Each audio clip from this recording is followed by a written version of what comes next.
오늘 우리에게 주시는 하나님의 말씀 역대상 16장 7절부터 11절까지의 말씀입니다. 세상에 참 많은 사람들이 함께 살고 있는데요. 그런데 이 사람들이 다 다르지요.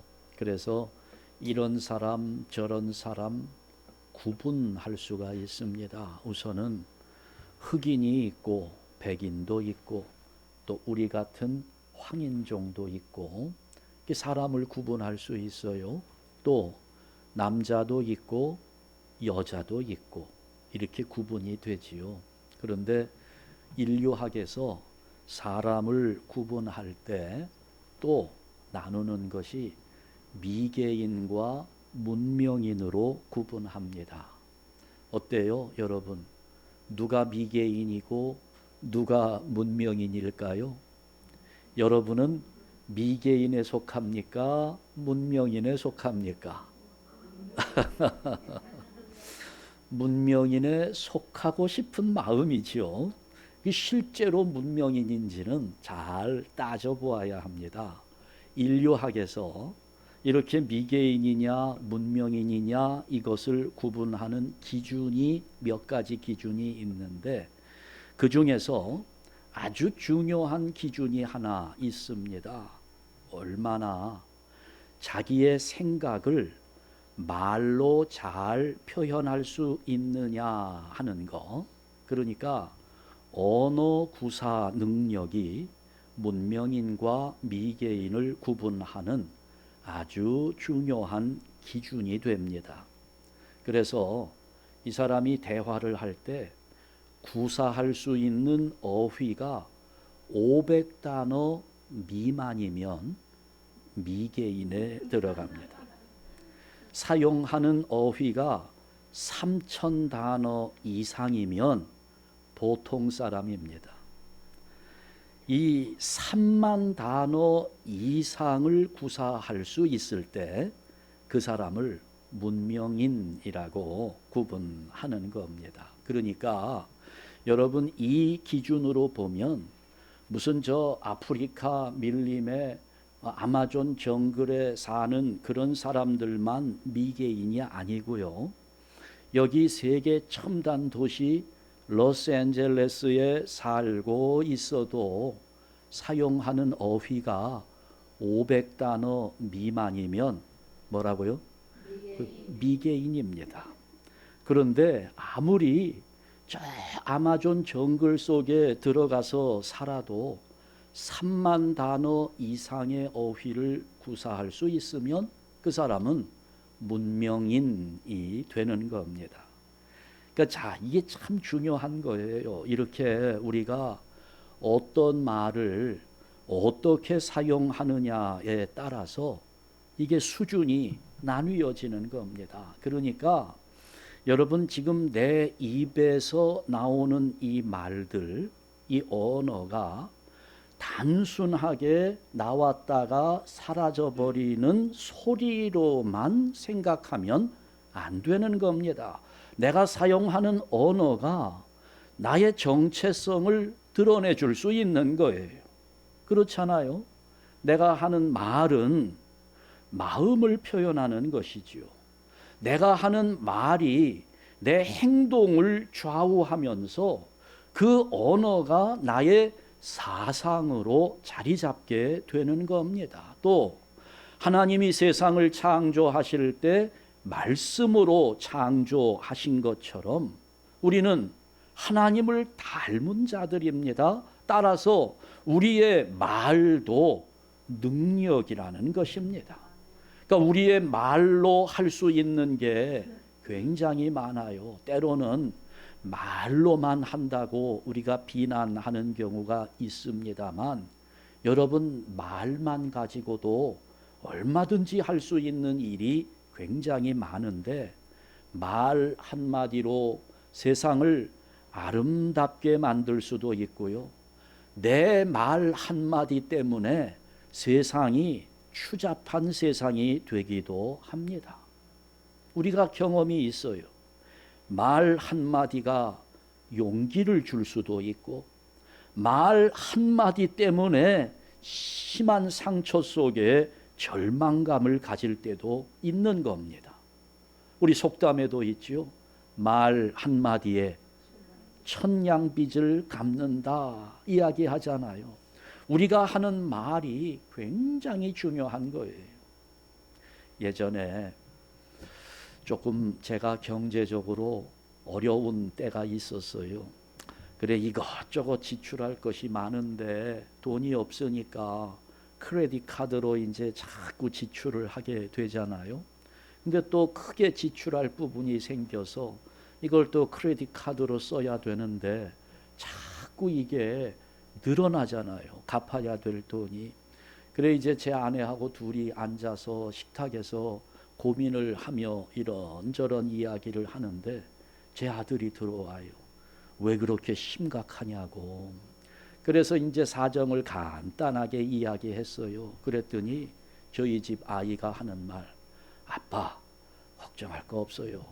그냥 팍팍 쓰세요. 내가 나중에 돈 벌어서 다 갚아줄게요. 이러는 거예요. 자, 그런데 그 말 한마디 자기가 다 갚아주겠대요. 언제일지는 몰라요.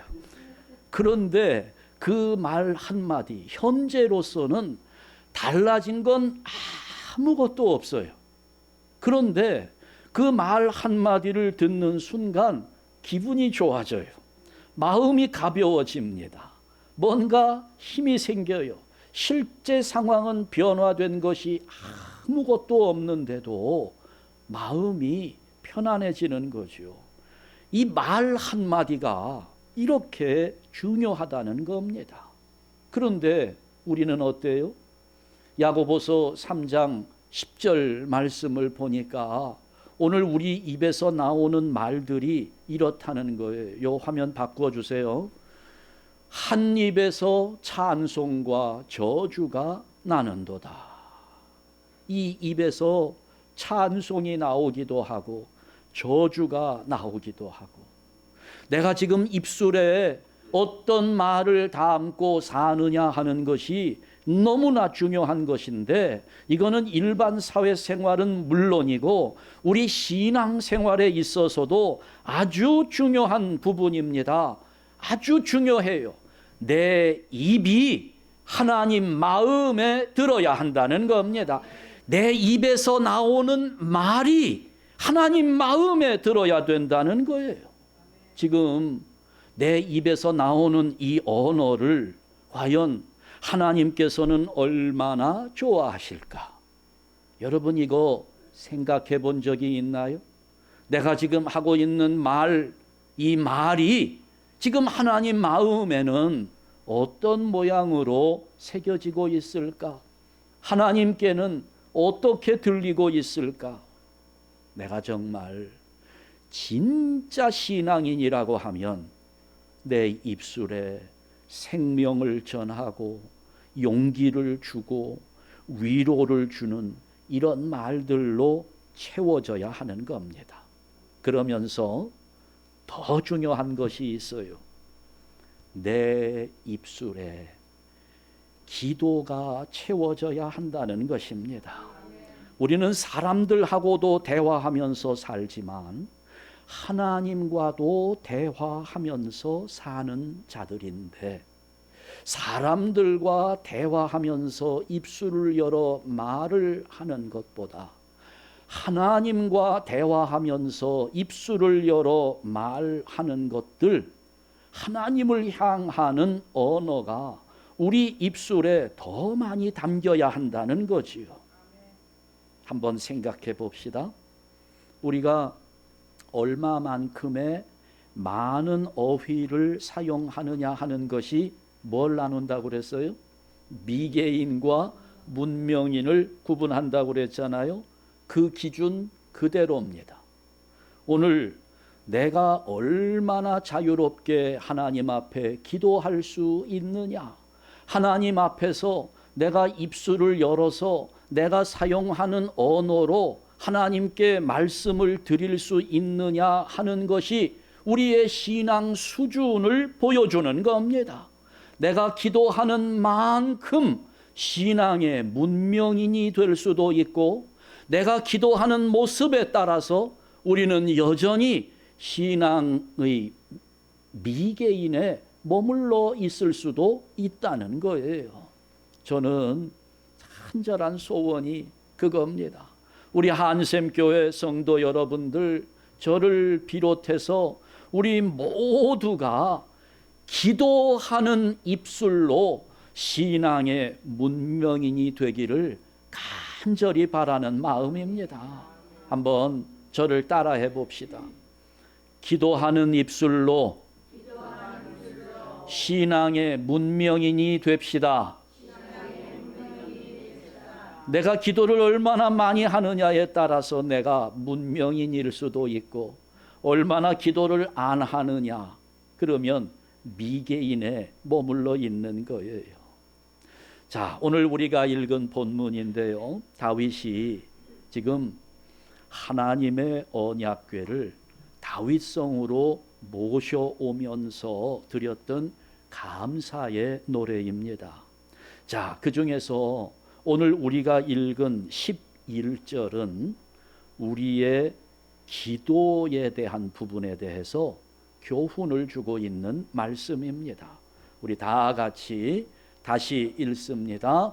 여호와와 그의 능력을 구할지어다. 항상 그의 얼굴을 찾을지어다. 아멘.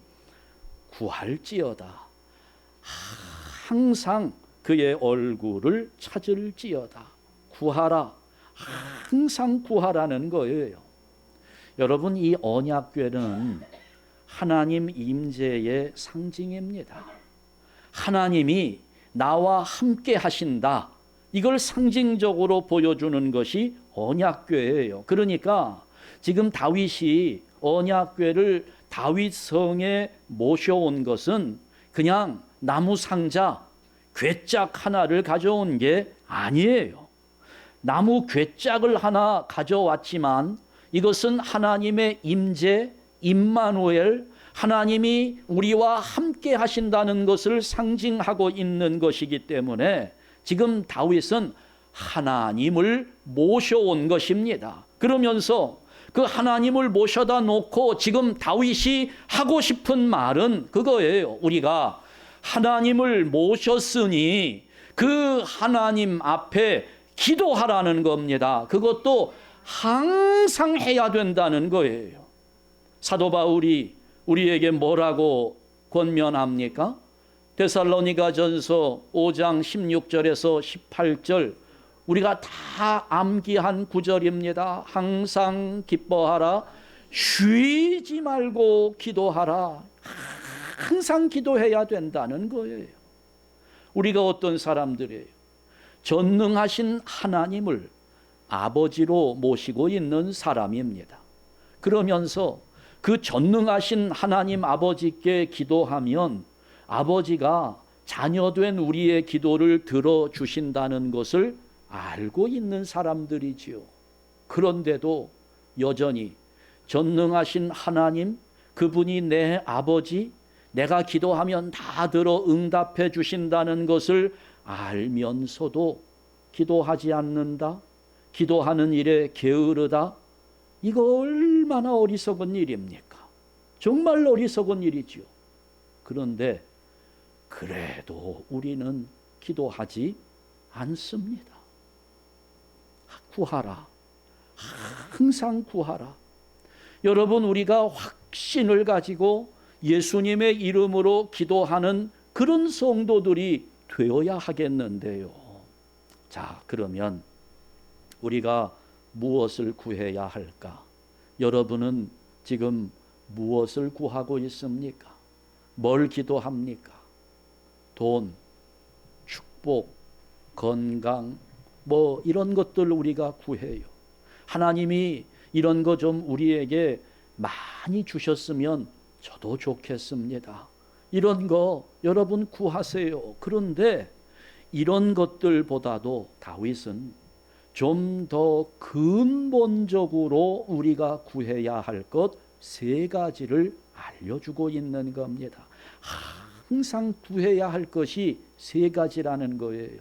11절 다시 보시지요. 첫째는 여호와를 구하라. 그의 능력을 구하라. 그의 얼굴을 찾으라. 여러분, 이게 해석이 필요한 부분이에요. 그냥 이해하기에는 조금 어려운 부분입니다. 첫 번째, 여호와를 구하라 입니다. 우리가 기도하는 것 중에 이것보다 더 중요한 기도는 아마 없으리라 생각합니다. 여호와를 구하라는 겁니다. 우리 자녀들 부모님과 함께 있을 때에는 부모의 소중함을 잘 모릅니다. 또 당연히 그냥 부모님이 내 곁에 있는 것으로 알지요. 그리고 부모님은 나를 위해서 그냥 모든 것을 해줄 것으로 생각합니다. 그러다가 집을 떠나보면 부모가 나에게 얼마나 고마운 분들인지, 얼마나 많은 것을 해 주셨는지를 깨닫고 부모님이야말로 세상에서 나에게는 가장 소중한 존재임을 알게 됩니다. 떠나보면 깨닫는 거지요. 같이 있을 때에는 그걸 잘 몰라요. 저희 집 아이가 대학에 들어가서 기숙사 생활을 좀 했어요. 근데 당분간은 제가 늘 라이드를 주었습니다. 금요일 저녁에 가서 데려오고 또 주일날 저녁에는 데려다 주고, 그런데 한번 데려오는데 이야기해요. 아빠, 이번 주간에 너무 몸이 아파서 힘들었다는 거예요. 그러니까 아마 감기가 걸려서 혼자 기숙사에서 끙끙 앓았던 모양입니다. 그러면서 하는 말이 그래요. 아프니까 엄마 아빠 생각이 나요. 그러더라고요. 아프니까 엄마 아빠 생각이 나더래요.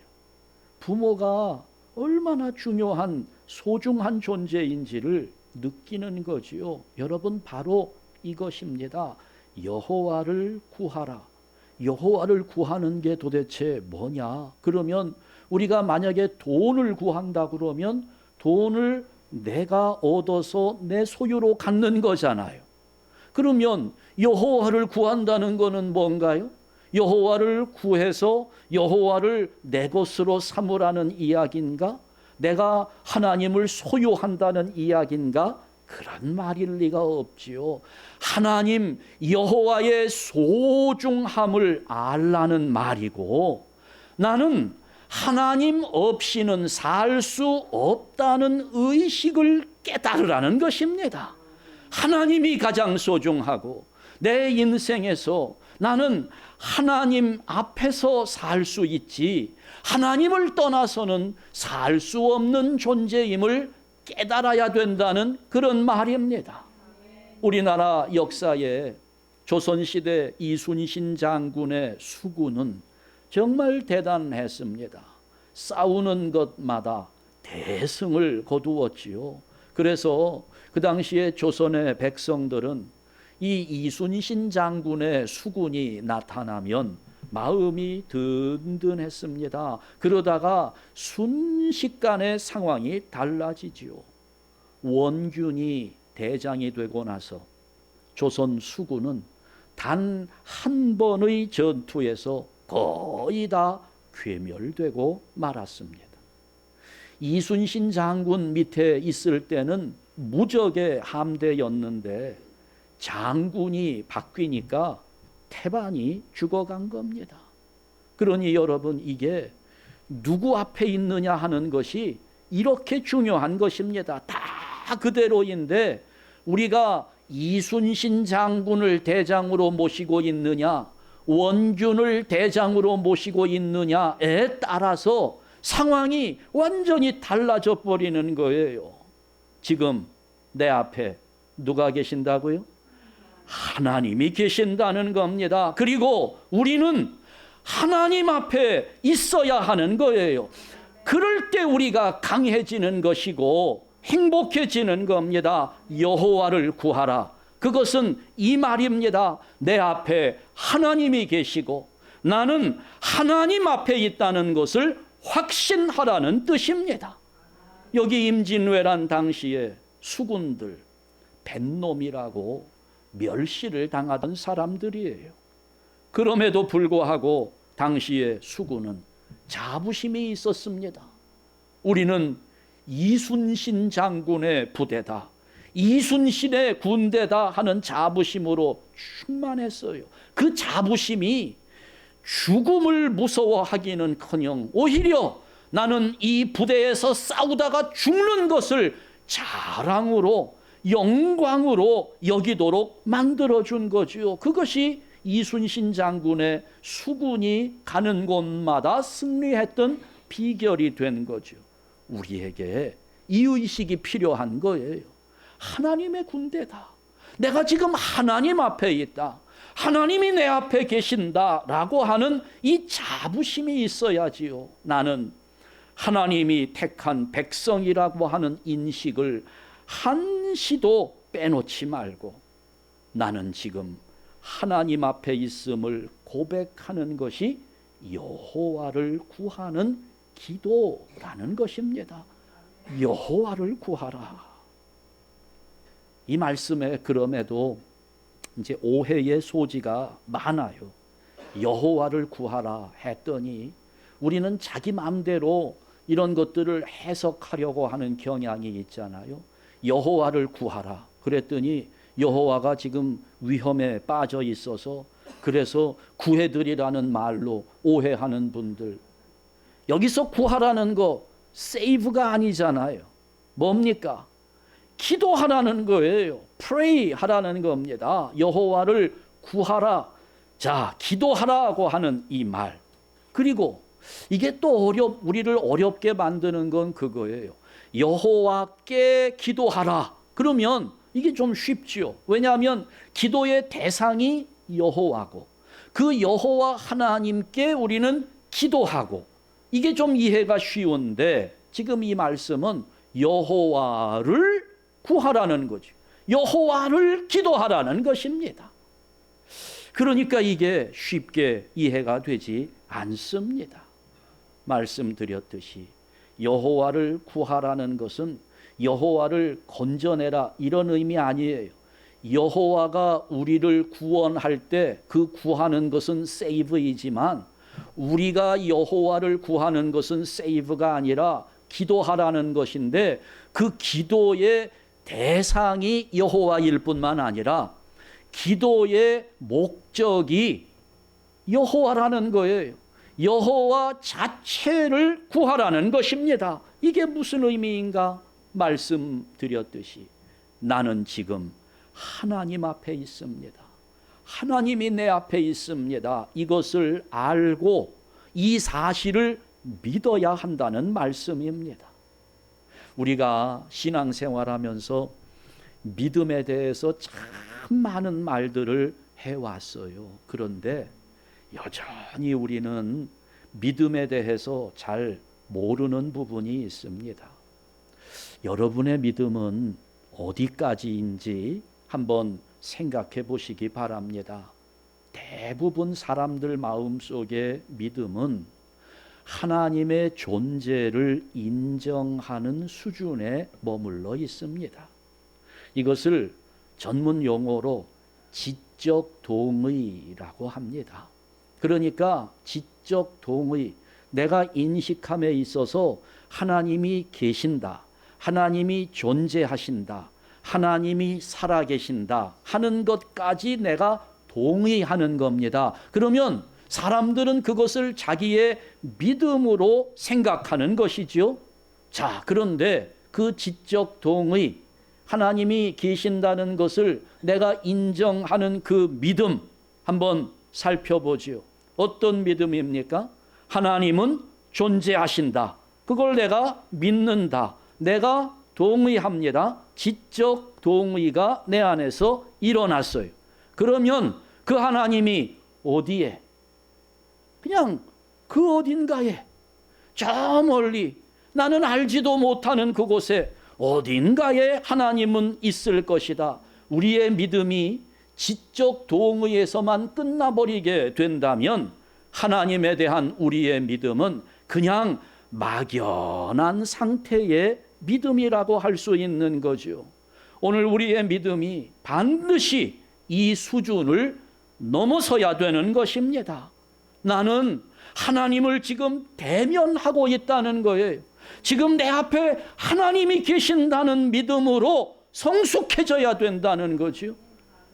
저 멀리 어딘가에 나를 살펴보고 계시겠지 하는 이 정도의 동의 가지고는 이걸 우리가 믿음이라고 말하기 어려운 겁니다. 그럼에도 이게 지금 당장 하나님이 내 눈앞에 보이지를 않으니까 우리가 이 믿음의 수준에 도달하기가 대단히 어려운 겁니다. 그러죠.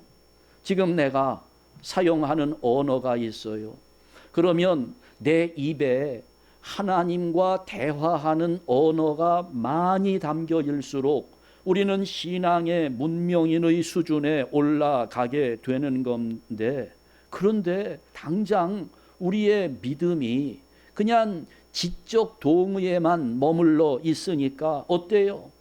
내 눈앞에 지금 하나님이 보이지를 않으니 이 믿음의 수준에 도달하기가 어려운 겁니다. 당연히 우리가 내가 사용하는 언어로 소리를 내어 기도하는 것에 어려운 부분이 생기는 겁니다. 내가 지금 기도하는 대상이 저 어딘가에 있다고 생각을 하니 이게 말이 안 나오게 되는 거죠. 어려워지는 겁니다. 기도의 대상이 지금 내 앞에 계신다고 느껴지지를 않아요.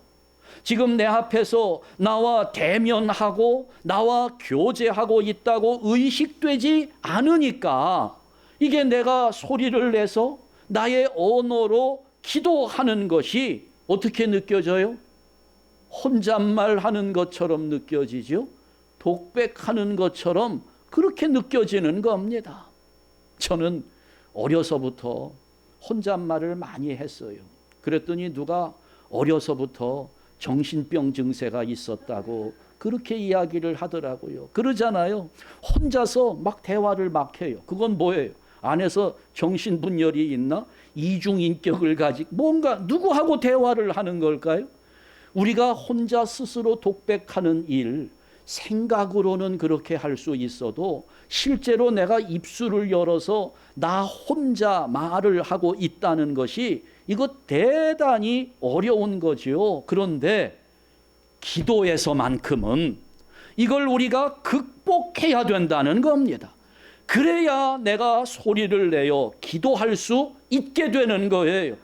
이게 극복이 안 되니까, 나 혼자 있는 것 같으니까, 하나님이 지금 내 앞에 계신다는 인식이 안 되니까 내가 소리를 내어 기도하는 것이 이게 뻘쭘한 일이 되는 거지요. 아주 어색하게 느껴지는 겁니다. 지금 나 혼자만 소리를 내서 정신 나간 사람처럼 취급받는 그런 모양을 내고 있으니 이게 잘 안 되는 거지요.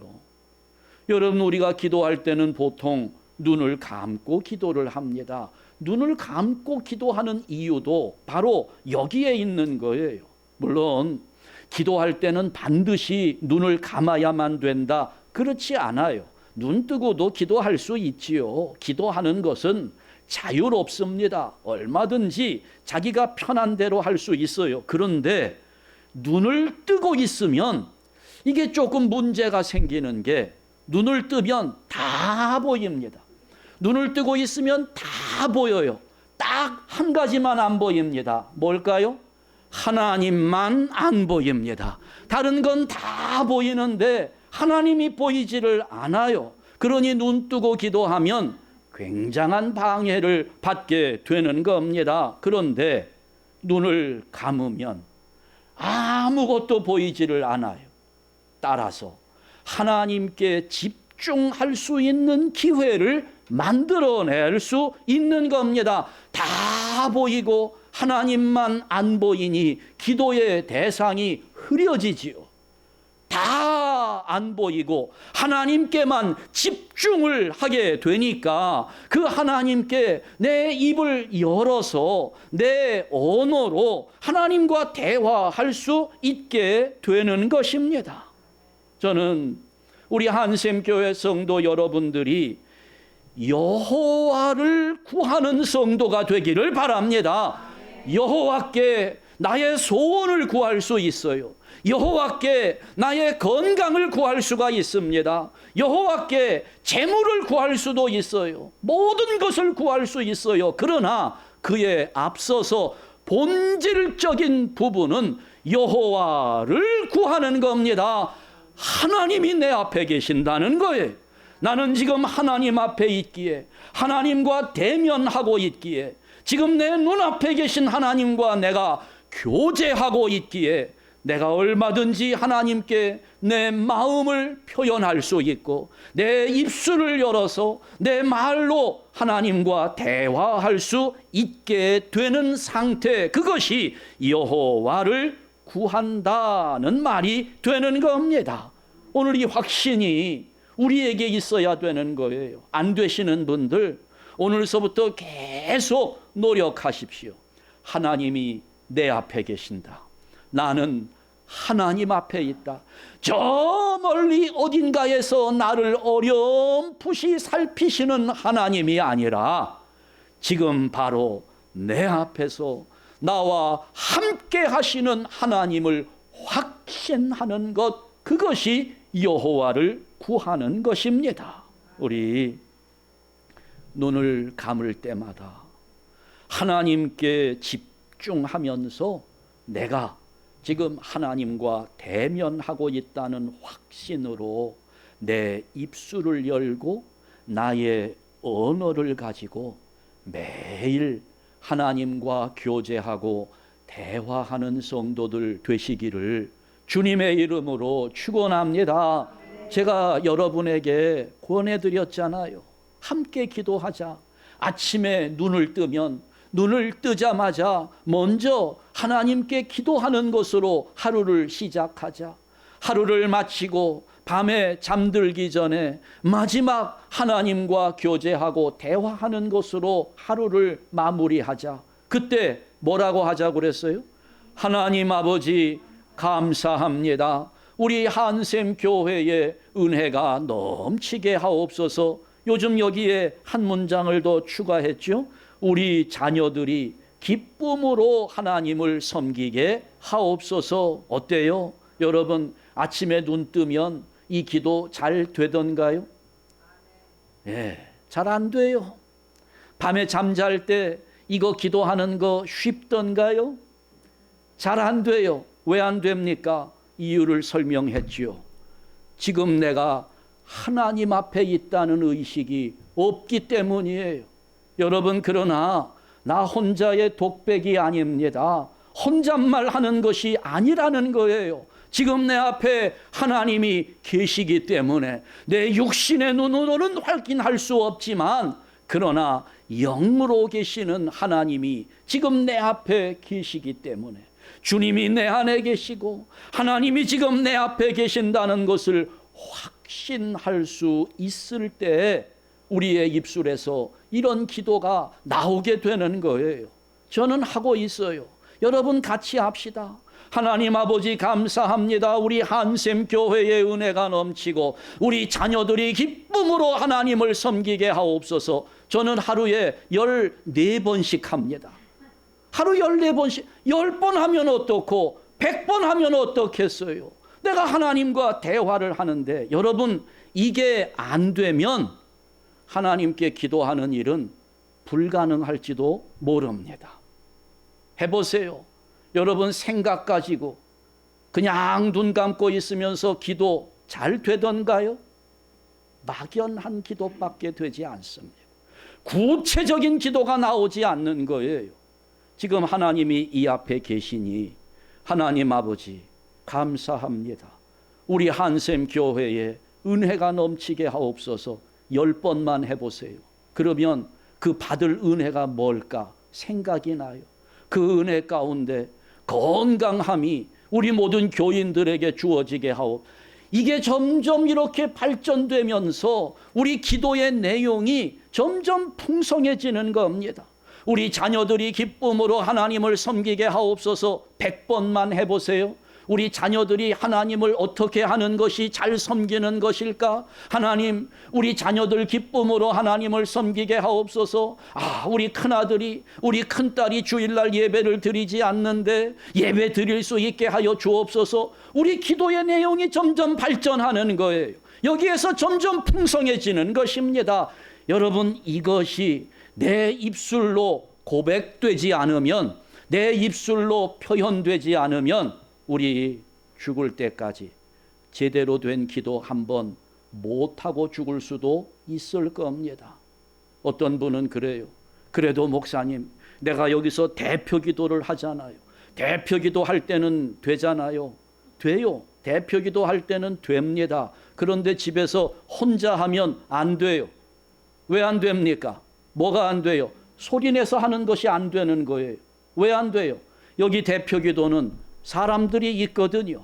눈에 보이는 뭔가 대상이 있습니다. 대상이 있으니까 독백이라는 생각이 안 들죠.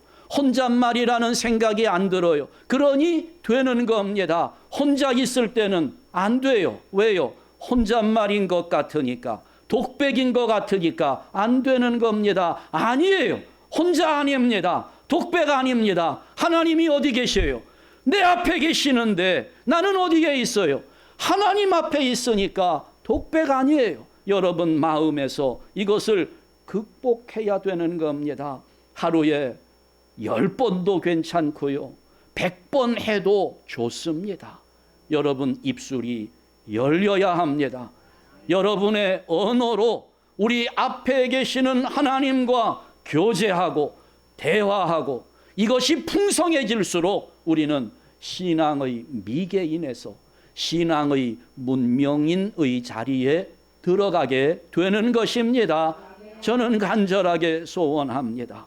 우리 한샘교회 성도 여러분들, 여호와를 구하는 성도, 입술을 열고 나의 언어로 하나님과 대화하고 교제하면서 기도할 줄 아는 신앙의 문명인이 되시기를 주님의 이름으로 축원합니다. 기도하겠습니다. 하나님 아버지, 감사합니다. 우리 한샘교회의 은혜가 넘치고 우리 자녀들이 기쁨으로 하나님을 섬기게 하옵소서. 하나님의 은혜가 우리 가운데 넘치면서 오늘 우리 믿음의 수준이 더욱 성숙해지기를 원합니다. 아버지여, 여호와를 구하는 것이 얼마나 중요한 것인지를 오늘 깨닫게 하셨나이다. 하나님을 믿는다고 수없이 고백했어도 결국 우리의 믿음은 하나님이 계신다는 지적 동의의 수준에 머물면서 저 멀리 어딘가에 하나님은 계실 것이라는 막연한 상태의 믿음이었음을 부끄러운 마음으로 고백합니다. 아버지여, 이제는 여호와를 구하는 성도의 수준에서 나는 지금 하나님을 대면하고 있고 내 앞에는 하나님이 계시며 나는 하나님 앞에 서 있다는 의식을 분명하게 가질 수 있도록 인도하여 주시옵소서. 오늘 우리의 입술에 하나님께서 마음에 들어 하실 만한 어휘들이 담기기를 원합니다.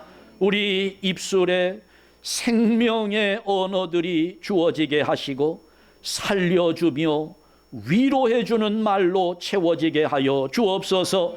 무엇보다 하나님 앞에 기도하는 언어들이 우리의 입술에 채워지게 하여 주시옵소서. 아버지여, 우리 한샘교회 성도들 여호와를 구하는 성도가 되어 우리의 입술을 열고 우리의 언어로 하나님과 소통하며 기도할 줄 아는 신앙의 문명인으로 살아가게 하여 주시옵소서.